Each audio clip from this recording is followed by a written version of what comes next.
drainase bagus, jalannya rusak. Ya. Jalannya bagus, drainasenya tidak ada. Ya. Nah, ekonomi yang tumbuh, investasi meningkat, tapi pengangguran kita tetap stagnan di angka 9%. Kalau membangun keindahan kota ini kemudian harus mengorbankan yang lain, menghilangkan mata pencaharian yang lain, sekiranya itu kurang bijak.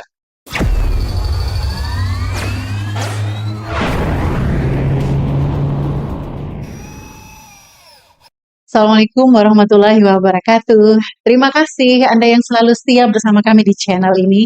Saya yakin juga Anda sudah menanti-nantikan kami di sini. Dan tepat sekali bahwa siang ini saya Ida Fahri kembali lagi hadir bersama dengan Anda. Dan untuk sesi ini kembali bersama dengan wakil-wakil kita di DPRD Kota Makassar. Nah, salah satu narasumber sudah bersama saya, ngobrol santai di siang ini, Pak Dewan. Ya. Baik, saya bersama dengan Pak Hartono dari Komisi C, Komisi B, ya tentu saja DPRD Kota Makassar. Apa kabar Pak? Assalamualaikum. Alhamdulillah, waalaikumsalam warahmatullahi wabarakatuh. Ya, tentu saja juga semakin banyak kegiatan Pak ya. Sampai hari ini saya yakin padat. Reses juga sudah Pak ya? Sudah. Oke.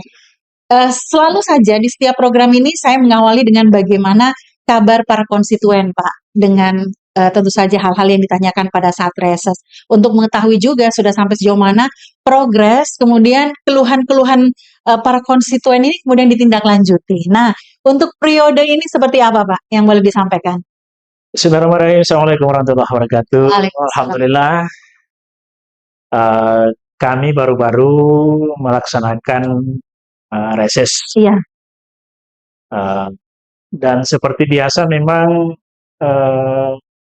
usulan-usulan atau aspirasi dari sampai oleh masyarakat kita itu sepertinya terus berulangnya disampaikan. Iya. Dan saya kira itu wajar sih. Iya. Karena memang yang diperlukan sesungguhnya adalah bagaimana setiap dari proses ini ada progres yang setiap saat bisa kita evaluasi. Betul. Nah, kita berharap dari reses ke reses harusnya ada progres. Tahun ini diaspirasikan apa yang dikerjakan dan apa yang sisa untuk nanti diteruskan kepada anggaran-anggaran berikutnya. Iya. Tapi memang yang dominan diaspirasikan masih seputar infrastruktur. Infrastruktur, betul. Terutama drainase. Iya. Apalagi kan momennya lagi musim hujan, musim hujan, sehingga itu yang paling diributkan. Dan sepertinya memang ada kendala besar di infrastruktur kita, khususnya di drainase ini. Iya. Kendalanya adalah drainase kita hari ini belum terkoneksi secara baik, sehingga drainase yang harusnya mengalirkan air itu banyak menjadi tempat penampungan air, karena tidak terkoneksi antara drainase ini ke saluran-saluran primer yang ada, saluran sekunder yang ada, tidak tembus ke kanal-kanal besar kita, sehingga air itu mutar-mutar. Akhirnya ya terjadilah genangan, mau tidak mau terjadi banjir. Masih seperti yang dominan. Kemudian yang banyak juga disorot terkait dengan perubahan desil, itu juga sangat dominan. Kemudian mulai masuk pada perbaikan ekonomi. Dan saya memang di reses itu mencoba mengarahkan masyarakat kita, karena gini, reses itu bukan ajang untuk sekedar menjemput keinginan masyarakat, kan? Tetapi reses itu adalah tempatnya untuk kita berembuk, berpikir bersama apa yang kira-kira akan kita dorong ke depan sebagai pendekatan bottom up, aspirasi dari masyarakat yang nanti dipertemukan dengan arah kebijakan pemerintah kita yang ada di dalam RPJMD kita. Karena kalau tidak ada alat verifikasi RPJMD, semua bisa mengusulkan. Nah, tapi kalau misalnya, makanya tugas saya dalam reses itu adalah menyampaikan target pemerintah kita di tahun 2027, karena ini kita sebentar jalan tahun 2026, supaya bersesuaian dengan apa yang nanti diaspirasikan oleh masyarakat kita. Betul. Dan saya juga minta jangan yang diaspirasikan itu hanya infrastruktur, karena membangun kota ini bukan semata-mata membangun infrastruktur, Membangun ekonomi, membangun pendidikan, Kesehatan, itu betul. jauh lebih substansi Iya. dibandingkan dengan, karena kalau infrastruktur jalan, drainase, jembatan, itu mandatory spending. Iya. Nggak diusulkan pun jadi, mesti dikerjakan, Iya, karena betul. itu kewajiban pemerintah. Gitu. Iya, tapi kalau berbicara tentang infrastruktur, Pak, ini kan juga boleh dikatakan bahwa belum ada perubahan yang signifikan ya, sepertinya Pak ya, untuk infrastruktur terutama drainase. Kalau tadi Pak Hartono mengatakan ya drainasenya sudah cukup bagus, tetapi tidak terkoneksi dengan baik satu sama lain. Nah, ini kan sejak dulu kondisi seperti ini, Pak. Sampai sejauh mana kemudian teman-teman DPRD dalam hal ini dalam hal fungsi pengawasan, Pak? Nah, makanya kita sampaikan begini, pemerintah kota, dalam hal ini teman-teman di PU, membangun itu adalah menyelesaikan masalah. Iya. Berapapun yang kita bangun, tujuannya adalah menyelesaikan masalah, bukan sekedar menghabiskan anggaran. Nah, kenapa misalnya, karena kita jumpai banyak infrastruktur yang dibangun berulang. Iya. Tapi ada infrastruktur yang tidak tersentuh. Iya. Nah, makanya saya malah minta teman-teman di wilayah, di kecamatan, bersama dengan PU, itu melakukan koordinasi untuk membuat peta infrastruktur. Kalau peta infrastruktur itu dibuat, karena kan katanya begini, kita bikin drainase misalnya, kita kerja 500 meter, tapi kan untuk sampai kepada saluran sekundernya butuh 1000 meter. Nah, ketika dia terhenti pada 500 meter, maka air itu akan tergenang di situ, tidak kemana-mana.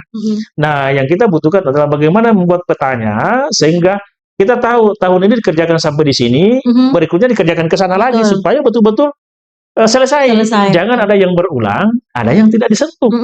Ya, termasuk juga, yang jadi kendala juga, drainase bagus, jalannya rusak.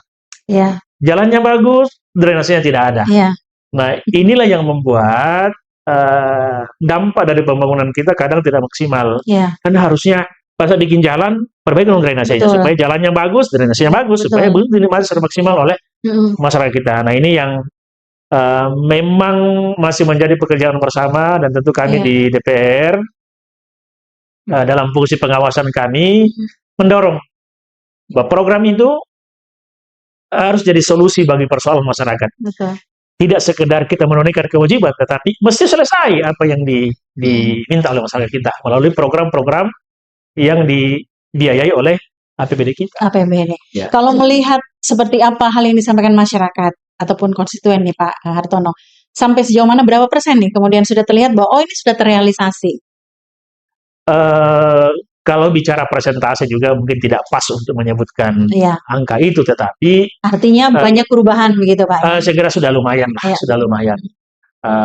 Yang sudah dikerjakan memang tidak akan selesai pekerjaan infrastruktur itu, tetapi secara umum di Kota Makassar ini, baik jalan, drainase, saya kira sudah maksimal dilakukan oleh pemerintah kota. Cuma memang butuh pemeliharaan dari masyarakat juga. Ya, karena tentu juga pemerintah kota tidak bisa menjaga semua jalannya, menjaga semua drainasenya, sehingga masyarakat juga diminta untuk bagaimana sama-sama kita misalnya menjaga ada drainase yang sudah kita bangun bagus-bagus, jangan jadi tempat pembuangan sampah.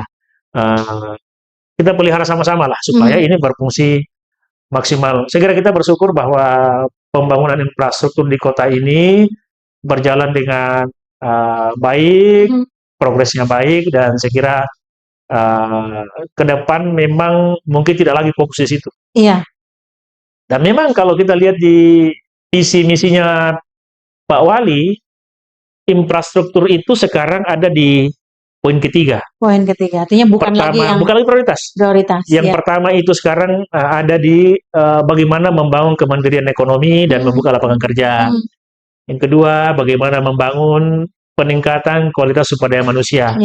Ketiga, baru kita bicara infrastruktur dan seterusnya. Sehingga, nah inilah yang juga saya perlu diberikan pemahaman kepada masyarakat kita. Dan saya sambil dalam reses-reses saya, bahwa mengaspirasikan sesuatu itu, lihat dong apa yang hari ini akan menjadi konsen pemerintah kita supaya nanti ketemu. Nah, sekarang konsennya ada pada bagaimana membangun kemandirian ekonomi. Maka kita dorong aspirasi apa kira-kira yang bisa ketemu dengan apa yang diingat oleh pemerintah kota terkait dengan bagaimana membangun kemandirian ekonomi masyarakat kita. Oke. Sebelum kita masuk ke proses ataupun topik pengendalian ekonomi begitu di masyarakat, Pak. Persoalan banjir dulu nih, Pak. Kita melihat kondisi kota kita saat ini.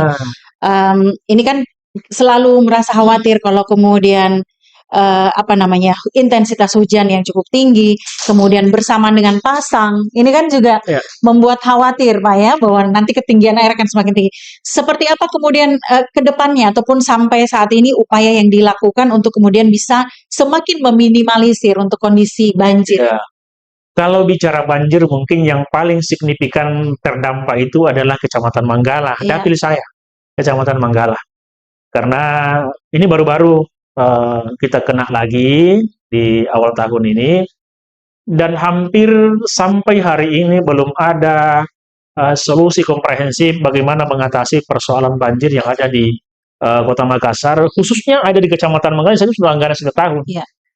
Nah, saya menyampaikan begini, solusi banjir di Kota Makassar ini tidak bisa hanya diselesaikan di titik genangan kita. Tetapi perlu solusi komprehensif dari hulunya, kemudian titik genangan, dan kemudian titik hilirnya. Karena kalau kita mencontoh di Manggala misalnya. Di Manggala itu bisa matahari terik, tapi banjir. Kenapa? Karena banjirnya di kami di Kecamatan Manggala itu banyak-banyak karena limpasan air dari Kabupaten Goa. Banyak kiriman dari Kabupaten Goa. Kalau hujan lokal, saya kira tidak separah itu. Nah, solusinya memang butuh kolaborasi antara pemerintah pusat, mulai Balai Besar Sungai dan Jembatan, dengan pemerintah provinsi, karena melibatkan Kabupaten Goa dan Kabupaten Maros, Kota Makassar. Karena ada di sana sungai. Kalau itu dilakukan pengerukan dan dilakukan penanggulan, saya kira banjir relatif bisa terkendali, khususnya kami di Kecamatan Manggala.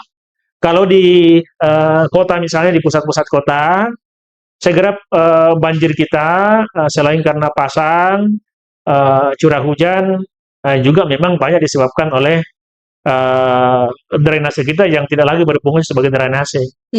Ada yang jadi tempat sampah, di atasnya dibangun tempat jualan dan seterusnya, PKL, sehingga air itu tidak bisa terjadi sirkulasi air secara baik. Akhirnya ya mau tidak mau terjadi banjir.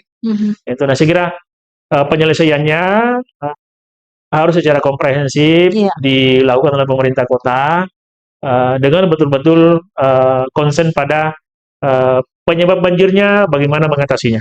Gitu. Oke.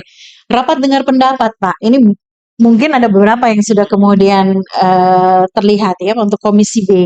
Boleh sedikit disampaikan, Pak, apa saja yang kemudian coba didiskusikan ataupun didengarkan seperti apa mungkin untuk memediasi keluhan, Pak, ya, yang disampaikan oleh masyarakat?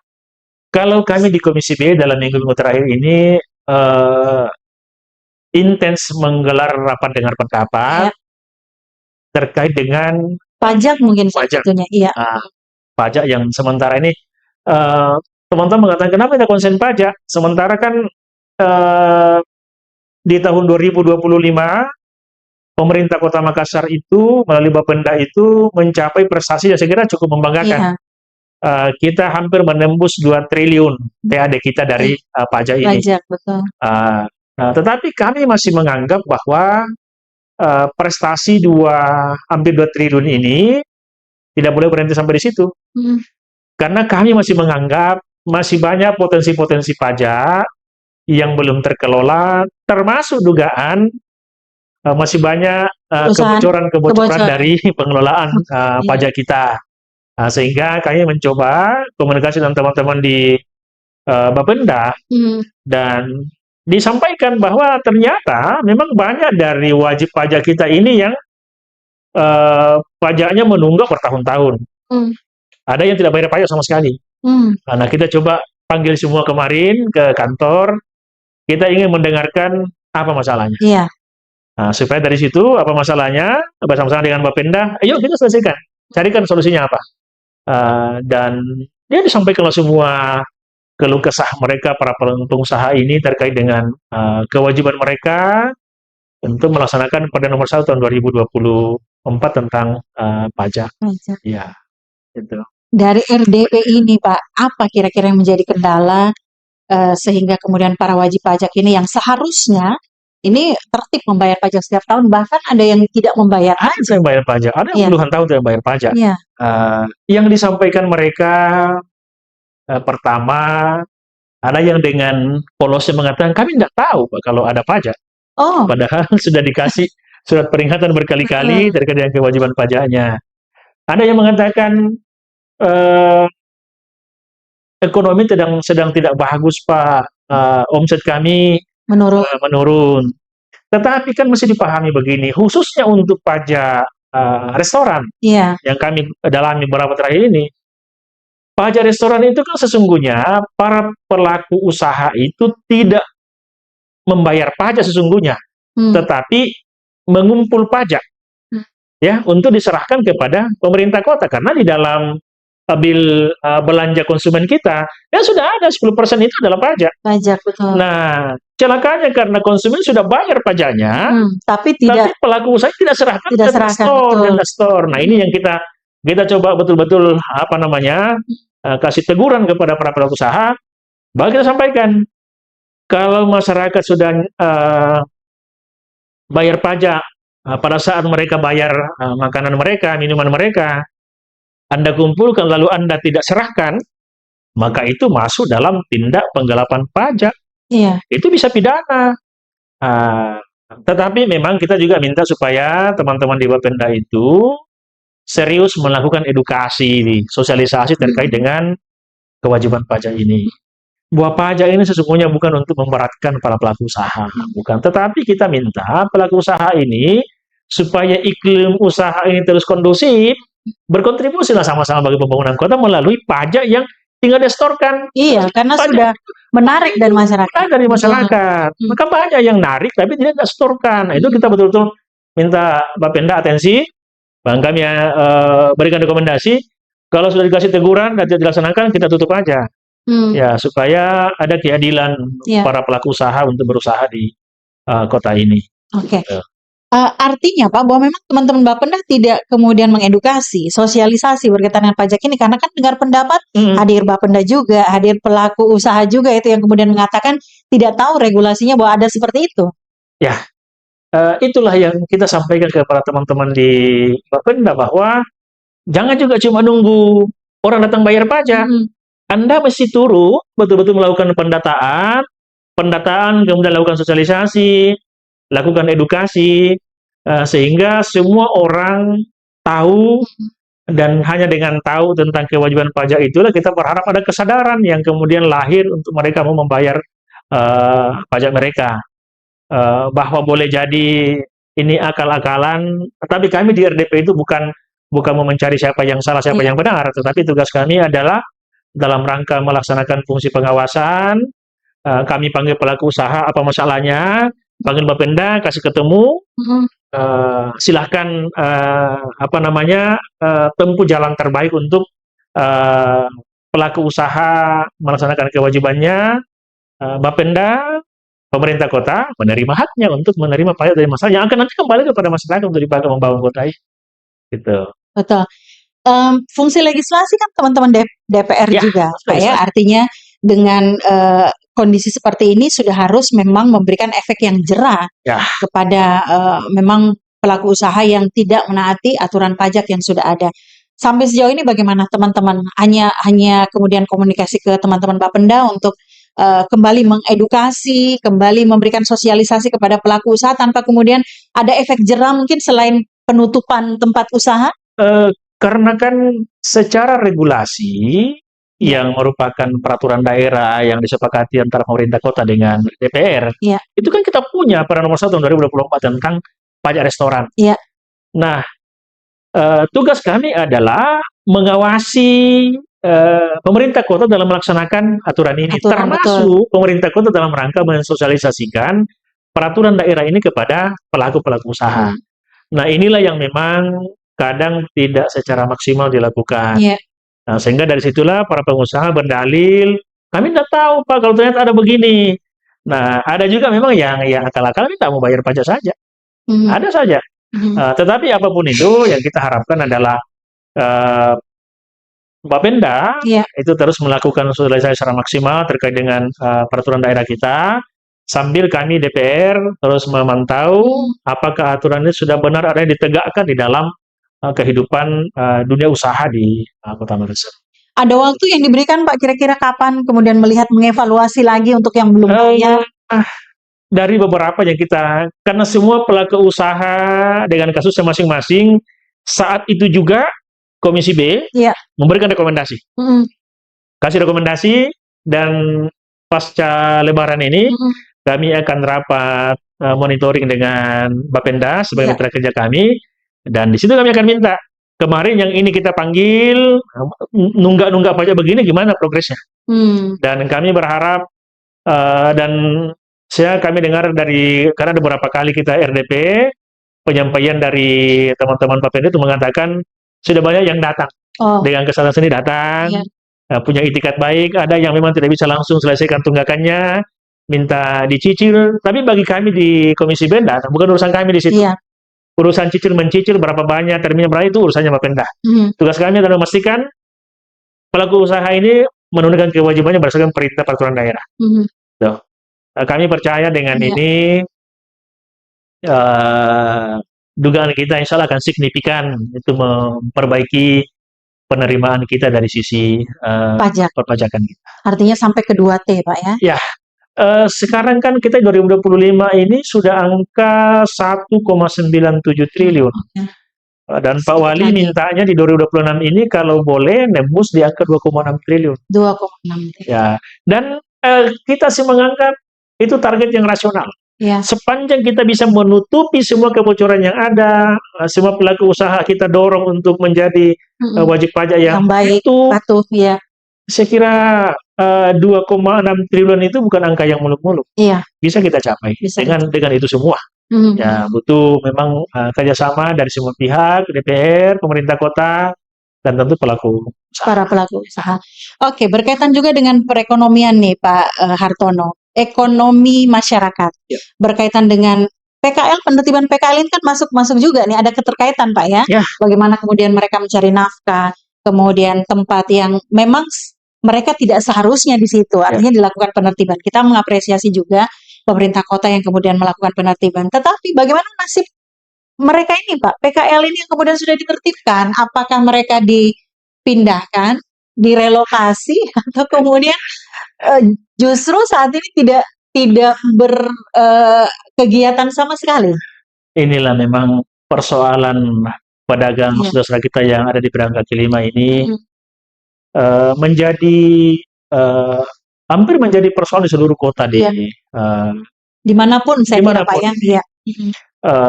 Dan saya ingin bicara begini, keberadaan PKL yang marak menggunakan pasum-pasum yang ada yang tidak semestinya, itu memang membutuhkan sebuah penataan dengan sebuah konsep ekonomi yang utuh, bangun ekonomi yang utuh.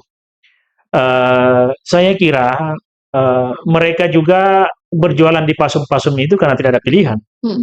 Di situlah bisanya mereka berjualan. Kalaupun misalnya kita mengatakan kita akan merelokasi, sebagus-bagusnya memang ada tempat relokasi yang jelas dulu, baru kita eksekusi. Kok pindah ke situ? Betul.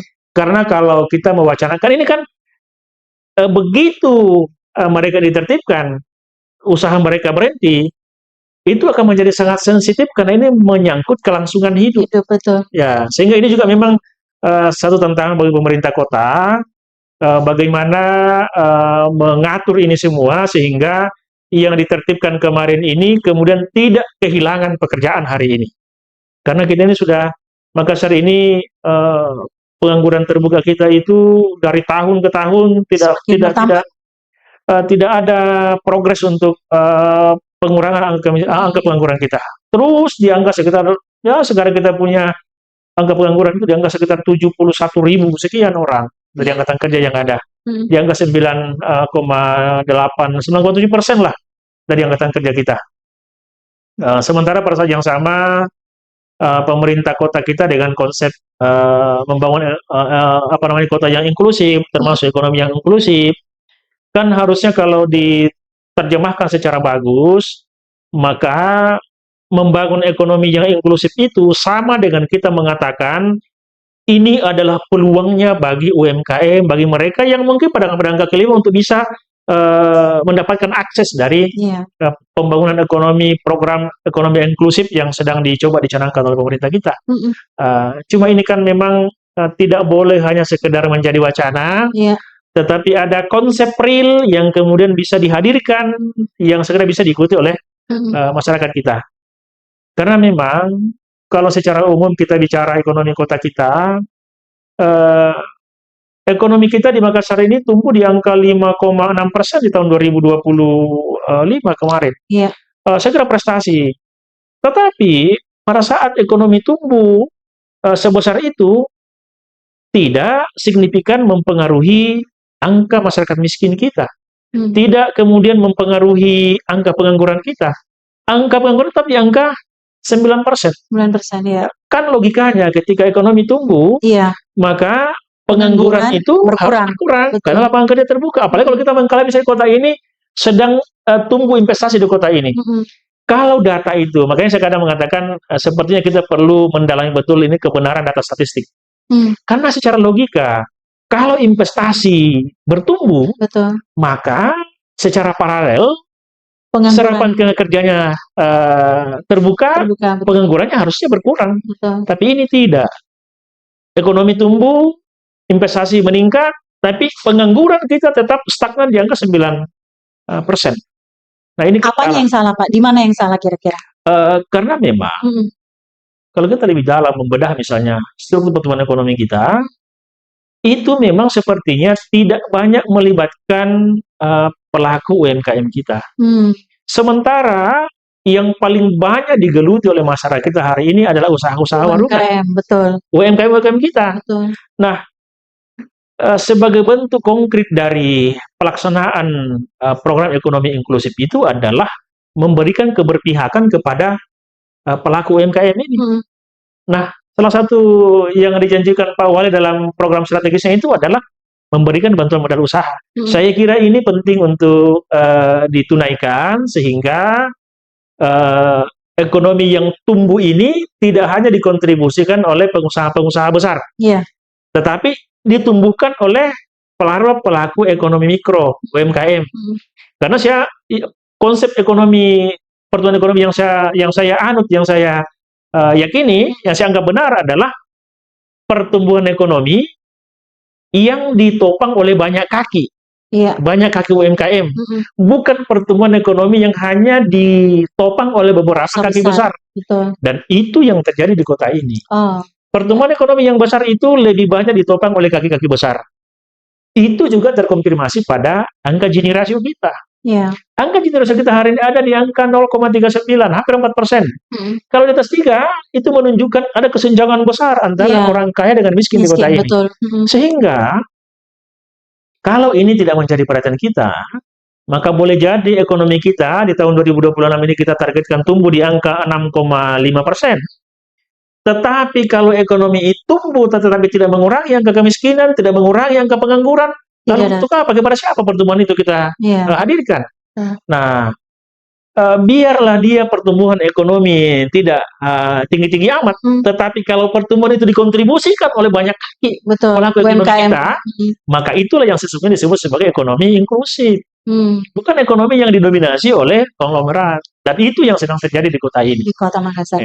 Saya kembali lagi nih Pak Dewan dengan nasib para PKL kita yang kemudian sudah ditertibkan.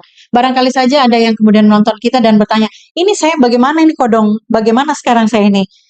Artinya sebelum dilakukan penertiban itu tidak kemudian dipersiapkan begitu Pak ya? Apakah setelah penertiban mereka dikemanakan? Kemudian selanjutnya akan seperti apa mereka ini? Karena kalau kemudian tidak ditangani, ini akan ada persoalan baru yang timbul. Jadi memang membangun keindahan kota itu tentu harapan kita semua. Membuat semuanya kelihatan indah itu penting. Tetapi kalau membangun keindahan kota ini kemudian harus mengorbankan yang lain, menghilangkan mata pencaharian yang lain, sekiranya itu kurang bijak. Maka sebenarnya penertiban pedagang kaki lima ini sebagai upaya untuk membangun ketertiban kota, keindahan kota, harusnya didahului dengan penyiapan tempat-tempat yang kira-kira bisa menjadi tempat relokasi bagi pedagang-pedagang kaki lima kita. Yang apalagi ini kan menjelang bulan suci Ramadan ini kan di pinggir-pinggir jalan biasanya itu penuh jualan-jualan untuk takjil buka puasa kita. Tapi dengan tidak adanya persiapan yang maksimal, kemudian tiba-tiba datang ditertibkan, mereka tidak punya pilihan mungkin berjualan di mana, ini kan bisa menjadi bom waktu juga. Bisa menjadi bom waktu. Karena saya memahami begini, tingkat kriminalitas yang tinggi di sebuah kota bukan karena apa-apa, tetapi banyak dipicu karena kondisi ekonomi yang sulit. Banyaknya orang yang tidak punya pekerjaan. Nah ini kan berapa banyak pedagang kaki lima yang hari ini kehilangan pekerjaan, kalau tidak segera terfasilitasi untuk mendapatkan tempat yang baru, sebenarnya jadi soal. Dan segera pemerintah kota tidak boleh tinggal diam. Harus ini menjadi konsen bagaimana mencarikan alternatif para pedagang kaki lima kita ini sehingga tetap mereka bisa melanjutkan usaha mereka, melanjutkan ekonomi mereka, karena jumlahnya mereka tidak sedikit, banyak. Ya. Segera pemerintah kota masih mengambil inisiatif bagaimana mediasi ini semua, menghadirkan alternatif tempat yang pas untuk mereka tetap melaksanakan aktivitas ekonomi mereka. Apalagi kalau kemudian kesenjangan ekonomi yang sudah terlihat. Dan memang itu tidak mudah. Tidak mudah karena kultur masyarakat kita juga emang ya begitulah. Tidak mudah untuk kemudian diberikan keyakinan bahwa kalau ditempatkan di tempat itu akan menjadi lebih bagus. Jangankan pedagang kaki lima, di pasar-pasar kita saja, yang jualan di luar kita suruh masuk, itu kadang susah sekali diajak masuk. Alasannya, di dalam tidak ada yang beli Pak, di luar aja orang beli. Ya cocok juga, karena di luar kau menjual. Coba menjual apa kasih pindah ke dalam, pas masuk ke dalam. Tapi itulah lagi-lagi butuh komunikasi yang baik dengan mereka-mereka, saudara kita, bahwa ini bukan untuk dan saya kira pemerintah kota tidak punya niat untuk menghilangkan ekonomi mereka, pasti tidak. Tetapi upaya untuk menertibkan kota, membangun keindahan kota, cuma ya rasanya memang perlu lebih arif dengan menghadirkan alternatif. Karena setiap kebijakan yang kita lakukan apapun itu mesti menjadi solusi. Kalau orang solusinya kalau kita ingin menghadirkan ketertiban tapi kemudian mematikan ekonomi orang kan juga itu kurang bijak. Tidak bijak. Karena tugas kita ini adalah bagaimana menghadirkan yang terbaik bagi masyarakat kita. Kita tunggu saja bagaimana kebijakan dari pemerintah Kota Makassar. Saya kira pemerintah kota, saya kira Pak Wali juga sangat kuat itu. Keseharian sementara dipikirkan polanya seperti apa. Karena saya kira juga Pak Wali hari ini sedang konsen memang bagaimana membangun ekonomi kecil kita ini tumbuh, yang kemudian nanti menopang pertumbuhan ekonomi yang besar itu. Baik. Saya kira ini juga yang menjadi closing statement Pak ya dari Pak Hartono. Saya ingin menyampaikan kepada kita semua bahwa memang membangun kota ini tidak hanya menjadi tugasnya Pak Wali, tidak hanya menjadi tugasnya kami sebagai anggota DPR, tapi ini adalah kerja kolaboratif antara DPR, eksekutif dengan seluruh masyarakat kita. Termasuk para pelaku usaha. Kami selalu mengimbau bahwa salah satu bentuk kecintaan kita pada kota ini adalah menunaikan kewajiban kita, membayar pajak usaha kita untuk kebersamaan kita membangun kota ini. Saya percaya dengan kita menunaikan kewajiban kita masing-masing, melaksanakan peran-peran kita masing-masing, maka kota ini bisa kita bangun jauh lebih maju ke depan untuk kesejahteraan bersama masyarakat kita. Baik. Terima kasih Pak Dewan, Pak Hartono. Selamat bekerja Pak, menjadi wakil kita di DPRD Kota Makassar. Ya, dimudahkan, dilancarkan dan baik. Sampai di sini saya Ida Fahri bersama Anda. Sampai jumpa.